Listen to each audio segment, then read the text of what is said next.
તો આજે આપણે બનાવી નાખી ડુંગળીની ગ્રેવી, લસણની ગ્રેવી, આદુની ગ્રેવી, મરચાની ગ્રેવી, કાપી નાખ્યા બટેટા. એક બાજુ રીંગણાનું કામ ને એક બાજુ ડુંગળીનું કામ, બધું કામ કમ્પ્લીટ કરી. અહીંયા હતી તાજી જલેબી અને આપણે લેવાની નથી જલેબી, કેમ કે આપણે લેવાના હતા ગાંઠિયા હજી બનતા હતા, બનીને થઈ ગયા તૈયાર. તો કેમ છો મારા કલેજા, મજામાં ને? તો આપણે આજે બનાવી નાખ્યું મિની વ્લોગ. અને મિની વ્લોગ એટલા માટે બનાવ્યો કેમ કે સવારમાં હતું માંડવા મુહૂર્ત, ભાઈના હતા લગ્ન અને બધી વસ્તુની ગ્રેવી બનાવીને તૈયાર કરી નાખી. ત્યારબાદ કાપવાના હતા બટેટા પણ કપાઈ ગયા હતા, એક ટબ ભરાઈ ગયો હતો અને મરચીનું પણ કામ ચાલુ હતું. ને આપણે કરવાનું તો કામ ગ્રેવીનું. તો આપણે બેસી ગયા હતા ખુરશી ઉપર અને બનાવવાની હતી ગ્રેવી. તમે જોઈ શકો છો આ છે મિક્સર, મારે બનાવવાની હતી ગ્રેવી. તો આપણે પણ ગ્રેવીનું કામ બધું કમ્પ્લીટ કરી જ નાખ્યું હતું. આ છે લસણની ગ્રેવી, મરચાની ગ્રેવી, કાપી નાખ્યા હતા બટેટા. અને આ છે રીંગણાનું કામ. તો રીંગણાનું કામ પણ તમામ થઈ ગયું. પછી કાપ્યા ડુંગળી અને બાજુમાં હાલતું હતું રીંગણાનું કામ. રીંગણાનું પણ કામ બહુ મસ્ત ચાલતું હતું. ઘડીતમાં ભરી નાખ્યું અડધું તો રીંગણાનું. અને મહેમાન પણ સારી સેવા કરતા હતા. સવારમાં મહેમાને દાંડાઈ કરી, પણ માવો ખવડાવ્યા બાદ મહેમાન પણ બહુ સારા કામમાં હાલી ગયા.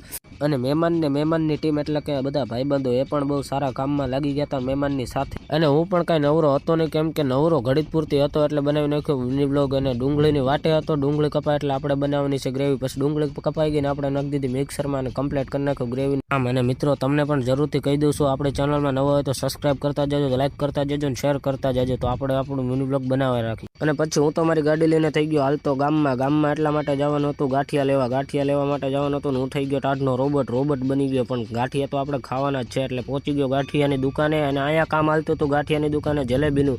તો જોઈ શકો છો તમે આ તાજી જલેબી મોઢામાં આવી ગયું પાણી. પણ આપણે લેવાની નથી જલેબી, કેમ કે આપણે ખાવાના હતા ગાંઠિયા બનીને થઈ ગયા તૈયાર. તો મારો વ્લોગ તમને કેવો લાગ્યો, સારો લાગ્યો તો લાઈક કરજો, કોમેન્ટ કરજો, સબસ્ક્રાઈબ કરજો. બાય.